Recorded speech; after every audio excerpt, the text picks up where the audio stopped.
안녕하세요. 예, 김기용입니다. 행정쟁송법 하고 있고요. 예, 어, 여기 전화번호가 하나 나와 있습니다. 이 전화번호는 제 그 질문 전용 전화번호입니다. 전화는 하셔도 전화는 안 되고요. 카카오톡으로만 질문을 받고 있습니다.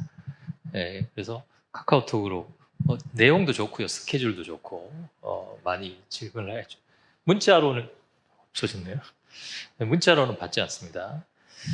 오늘 저에게 주어진 시간이 한 15분 정도 되는데 그 15분 동안에 한 대여섯 가지를 설명을 해드리겠습니다. 첫 번째는 제 소개입니다. 제 소개는 저는 이제 노무사 강의를 한 지는 8년이고요. 예, 행정법 전공, 연세대학교에서 행정법 전공해서 박사과정입니다. 그리고 뭐 교재도 제일 많이 팔리고 수강생도 가장 많습니다. 자, 두 번째는 동차반 소개인데요. 미리 말씀드리면 좀 현실적인 어려움이 있습니다. 합격하기에는. 이 동차라는 게 동차 합격이라고 해서 1차, 2차를 한꺼번에 합격하는 것인데 현실적으로 좀 어려움이 있죠. 왜냐하면 아시다시피 4기까지 해야 됩니다. 0기, 1기. 근데 한 번 해서 합격하는 것은 수업을 한 번 들어서 어렵다는 것이 아닙니다. 공부에서 가장 중요한 건 회독수예요. 몇 번 그걸 읽어봤느냐. 예를 들면 동차반을 해서 실제로 시험장까지 열심히 한다고 해도 제가 생각했을 때 각 과목당 많게는 3회, 정말 많으면 5회입니다. 그런데 현실적으로 봤을 때 연기부터 들어서 3기까지 들으신 분들은 최소 15회, 최소 15회를 합격해, 최소 15회 독을 해야지만 합격선까지 갈 수 있어요. 근데 왜 동차반을 하는가? 그걸 이제 물어보실 텐데, 지금 동차반을 하지 않으면 연기를 들으시거나 아니면 동영상을 들으시거나 그렇겠죠. 그런데 저는 그렇게 생각합니다. 동차반을 하는 가장 큰 목적은 첫 번째는 선행학습이죠. 선행학습이에요. 예를 들면 지금 원래 연기는 기본 이론을 합니다. 기본 이론을 하는데 동차반을 할 때 기본 이론과 모의고사를 해요. 보세요. 그러면 다른 분들 기본 이론 할 때 본인은 암기할 수 있죠. 다른 분들 암기할 때 본인은 모의고사 연습할 수 있습니다. 다른 분들 모의고사 연습할 때 최종 암기할 수 있어요. 아시겠죠? 여러분들은 지금 시작하실 수 있는데 작년에 시작하신 분들에게 지금 물어보세요. 그때 왜 내가 미리 공부를 해놓지 않았을까? 지금 뼈저리게 후회를 합니다. 이해가 되시나요? 그 미리 선행학습을 해서 나중에 남들보다 어쩌면 길게는 한 달, 어쩌면 짧게는 15일 정도를 더 만약에 가질 수 있다면 충분히 합격선에 가까워지는 거죠. 그걸 위해서 동차반을 진행하는 겁니다. 아시겠어요? 예. 그리고 또 하나는 긴장감입니다. 시험을 합격하시고, 1차 시험을 합격하시고, 지금 굉장히 풀어져 있단 말이죠. 금방 몇 주, 금방 한 달 지나갑니다. 지금부터 바로 실전 모의고사 연습부터 하기 시작하시면 본인이 긴장할 수밖에 없잖아요. 그렇죠? 그래서 지금 얼마나 중요한 시기인지 모르고 계실 수도 있습니다. 정말 중요한 시기입니다. 지금 긴장해서 시작해야 나중에 목표점에서 합격권에 들어가실 수가 있어요. 아시겠죠? 그래서 긴장한 것. 또 하나는 자신감입니다. 여러분들이 행정쟁송법에 대해서 모르시겠습니다만은 행정쟁송법 뭐 어떻게 공부하는 거야? 추상적이잖아요. 그렇죠? 그러나 실제로 책을 사서 첫날부터 공부를 해보시면 마음이 달라지더라고요. 아, 이거 할만하구나. 그리고 적성에도 맞구나. 남들보다 빨리 시작하는 것이 중요하단 말이죠. 그러나 지금은 여러분들에게 적당한 강의 자체가 없어요. 그래서 동차반 강의를 들으시기를 제가 추천을 드리는 겁니다. 이게 동차반을 왜 들으셔야 하는지 그 이유입니다. 그다음에 세 번째는 이제 행정쟁송법이라는 과목에 대한 간단한 소개인데요. 여러분들이 뭐 노동법 1차를 배우셨으니까 자, 진호위의 처분이라는 걸 들어보셨죠? 지방노동위원회의 처분이 있었어요. 그럼 그것에 불복하기 위해서 중노위로 가죠. 중노위를 가면 그게 뭐냐면 행정심판입니다. 행정심판. 행정심판을 제기하는 것인데 그럼 행정심판에 관한 법이 있겠죠. 그게 바로 행정심판법입니다. 중노위 재심판정이 나왔음에도 불구하고 그럼에도 불구하고 또 더 불복하고 싶어요. 그건 행정소송이라고 합니다. 그러면 행정소송에 관한 일반법이 행정소송법이에요. 그러면 여러분들이 앞으로 업무를 하실 때 행정심판에 관한 법과 행정소송에 관한 법이 필요하시겠죠. 심판에 관한 법과 소송에 관한 법을 합쳐서 쟁송법이라고 합니다. 그러니까 우리는 행정쟁송법에서 뭘 배우냐면 행정심판법, 행정소송법 이 두 개를 배우게 됩니다. 아시겠죠? 그게 이제 행정쟁송법이라는 과목에 대한 소개입니다. 여러분들 이제 2차 시험 공부하시려면 시험장용 법전을 사셔야 될 거예요. 이렇게 시험장용 법전을 사시면 그 안에 행정심판법, 행정소송법이 들어가 있습니다. 그 조문이 어떻게 진행되는지에 대한 것을 배우는 것이 행정쟁송법입니다. 더 가까이 되라고요? 예. 자, 이게 이제 행정쟁송법에 대한 과목 소개입니다. 제가 왜냐하면 오늘 치과에 갔다 왔어요. 치과에 갔다 와가지고 마취가 약간 덜 풀렸습니다. 예, 이해를 해주시고. 그 다음에 네 번째, 행정쟁송법을 어떻게 공부할 것이냐 이렇게 물어보시는데, 자, 제가 생각했을 때는 여러분들이 행정쟁송법을 처음 시작하시잖아요. 처음 시작하실 때는 복습이 제일 중요합니다. 복습. 아시겠죠? 법학에서는 복습이 제일 중요해요. 왜냐? 휘발성이 굉장히 강합니다. 그래서 돌아서면 잊어버려요. 복습을 꼭 하셔야 된다. 아시겠죠? 특별한 일이 없는 한. 다른 과목은 잘 모르겠습니다만 복습을 하죠. 그 다음에 두 번째는 반복입니다. 반복. 회독수라는 표현을 많이 써요. 처음부터 끝까지 한 번씩 이렇게 읽는 것을 1회독이라고 합니다. 제가 몇 회독 해야 된다고 그랬죠, 아까? 우리는 기본 15회독을 해야 됩니다. 선생님 15회독을 각 과목마다 어떻게 합니까? 됩니다. 왜냐하면 첫 1회독 할 때와 2회독 할 때 시간이 어떻게 될까요? 점점 짧아지겠죠. 나중에 시험장에 들어가기 전날, 전전날은요.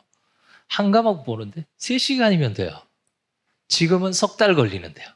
이해가 되시죠? 예, 그래서 회독수를 자꾸 반복 늘려야 된다. 자, 반복, 회독수 늘리기.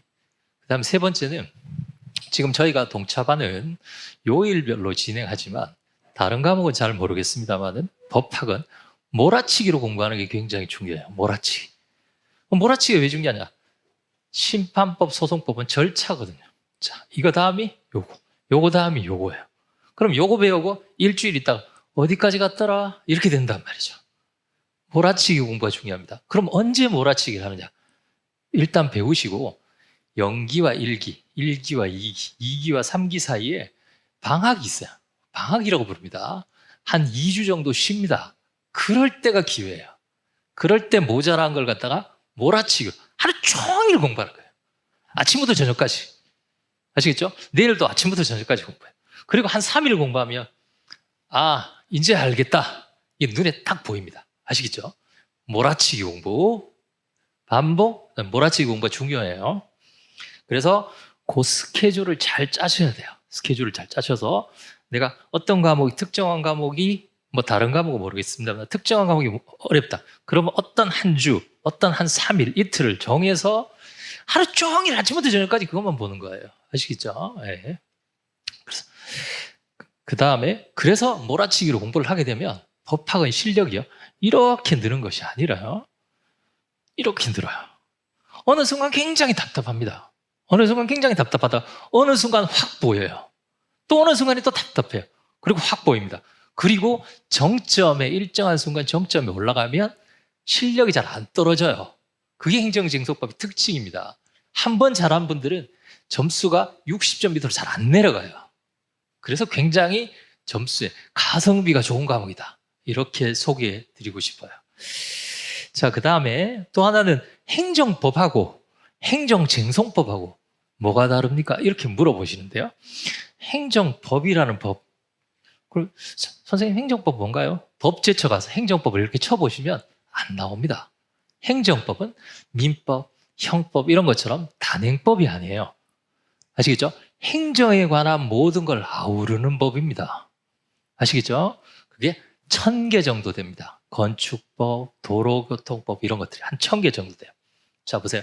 그러면 그걸 어떻게 행위를 하고 이런 거는 우리는 시험 범위가 아니에요. 우리의 시험 범위는 뭐냐면 어떤 행위를 했을 때 내가 권리를 침해받았어요. 그 권리를 어떻게 심판 또는 어떻게 소송으로 구현해낼 것인가만 공부하면 돼요. 이해가 되시죠? 그러니까 행정법 전 범위가 아니에요. 궁금하시면 서점에 가셔서 행정법 책을 꺼내셔서 이렇게 보세요. 행정심판법 요만큼, 소송법 요만큼 있을 거예요. 그것이 우리 시험 범위고 나머지 시험 범위가 아닙니다. 이해가 되시죠? 예. 그래서 시험 범위가 그렇게 많지는 않다라는 겁니다. 예. 그래서 행정법과 행정쟁송법은 다르다. 물론 과거에 저 행정법 수업 시간에 한번 들었습니다. 그런 분들은 조금 유리하겠죠. 좀 유리할 수는 있습니다만 오히려 백지 상태처럼 깨끗하신 분들이 오히려 훨씬 더 잘해요. 행정쟁송법을. 예. 그래서 행정법과 행정쟁송법은 다르다. 여기 이제 4번째고요. 5번째는 이제 제가 어떻게 동차반을 진행할 것인지에 대한 설명인데, 교재는 강의 기획서에 나와 있습니다. 기본서 한 권에 기출 문제집 한 권이에요. 시험장용 법전은 뭐 저만 필요한 게 아니라 다른 법학 과목에서 다 필요하니까요. 그래서 기본서와 기출 문제 이렇게 2가지로 갑니다. 기본서로 기본 이론을 65% 정도 진행합니다. 65%. 그 다음에 나머지 35%는 뭔가 기출 문제를 풀어요. 그러니까 기본 이론은 예를 들어서 원고 적격이라는 걸 배우고 원고 적격에 대한 기출 문제를 풀어보고 이렇게 진행을 할 겁니다. 아시겠죠? 근데 왜 기출을 풀어보는가? 제가 3가지예요. 기본 이론, 그 다음에 기출 문제, 복습 기출 문제. 3번째가 뭐냐면 복습 기출 문제 모의고사예요. 써봐야 될 거 아닙니까? 그 3가지입니다. 기본 이론, 기출 문제 풀이, 써보기 모의고사. 근데 왜 기출을 하는가? 어떤 분이 이런 얘기를 했습니다. 역사를 왜 배웁니까? 라고 했더니 제가 어느 책에서 읽었는데 역사는 오래된 미래다. 아시겠죠? 이런 표현을 했어요. 역사를 공부해야 미래를 알 수 있다는 거예요. 제가 그 얘기를 들으면서 우리가 기출을 왜 공부합니까? 기출은 앞으로 시험장에 나올 문제의 오래된 시험 문제예요. 이해가 되시나요? 그래서 기출 문제를 차근차근 씹어가지고 기출 문제를 자기 걸로 만들어야 돼요. 그럼 선생님, 기출 문제 해가지고 실제 시험장에 갔을 때 어느 정도 나옵니까? 평균 70% 나옵니다. 평균. 아시겠죠? 평균 70%가 기출 문제에서 나와요. 많게 나온 해는 90%까지 나왔습니다. 적게 나온 해는 60%.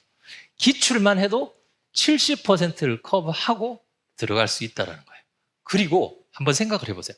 이제 연기를 시작하는 분들이 기본 이론을 하고 있을 때 여러분들은 기출 문제를 다 풀어봤단 말이죠. 그럼 그때 가서 그러면 선생님이 다른 분들 수업할 때 저는 뭐합니까? 외워야죠. 다른 분들을 이해할 때 여러분들은 외우시면 되겠죠. 다른 분들 외울 때 모의고사 연습하고 모의고사 연습할 때 최종 정리하고 그렇게 가야 시험장에 갈 수 있어요. 이해가 되시나요? 그게 선행학습입니다. 왜 중고등학생들이 선행학습하겠어요? 그 수업 시간에 잠자라고 하는 거 아닙니까? 남보다 더 많은 걸 외우고 공부하라고 선행학습하는 거죠. 아시겠죠? 네, 그래서 저는 그렇게 3단계로 갈 겁니다. 그래서 시험을 보시고 그리고 이제 영상으로 진행을 하고요. 그리고 제가 그 강의 기획서에도 나와 있다시피 제가 3회에 한 번씩은 와서 제가 질문 받고 2번째는 답안을 어떻게 쓰는지에 대해서도 상담을 해드리겠습니다. 그래서 그거는 질문을 미리 두셨다가 그리고 나는 선생님 급합니다. 지금 당장 알고 그럼 카카오톡 보내시면 됩니다. 아시겠죠? 카카오톡 보내시면 하루 내지 이틀 안에 늦어도 이틀 안에는 답을 해드리니까요. 아시겠죠? 그렇게 하시거나 아니면 실강 제가 왔을 때 저한테 질문하시면 되겠어요. 아시겠죠? 자, 그래서 그리고 마지막 6번째 강의 준비입니다. 거기 강의 기획서에 보시면 제일 끝에 강의 진도 바로 위에 강의 준비라고 되어 있습니다. 강의 준비 2개 있어요. 프라임법학원 홈페이지에 2개 있는데 이거 꼭 듣고 오셔야 됩니다. 특히 앞에 거는 꼭 듣고 오셔야 됩니다. 제가 앞에 했던 기초 이론 특강 있죠? 기초 이론 특강 무료입니다, 둘 다. 앞에 했었던 그 기초 이론 특강은 1년에 1,500명 이상 듣는 거예요. 무료지만. 아시겠죠? 꼭 들어보시기 바랍니다. 혹시 시간이 되시면 오늘 저녁에 가서 한번 들어보세요. 행정쟁송법이라는 게 뭔가 한번 들어보시면 그때 뭐가 느껴진다고요? 긴장감이 느껴진다고요. 드디어 2차 시험 본격적인 라운드에 내가 들어왔구나. 이런 느낌을 받으셔야 됩니다. 아시겠죠? 예. 그 두 가지 강좌 꼭 듣고 오시기 바랍니다. 그리고 특별히 준비하실 건 없어요. 이거 이외에는. 그냥 오시면 됩니다. 그냥 하얀 백지를 들고 오시면 제가 초안 그림부터 나중에 진정한 그림까지 다 백지 위에 그려드릴 테니까 그냥 가벼운 마음으로 교재 들고 오시면 되겠습니다. 감사합니다.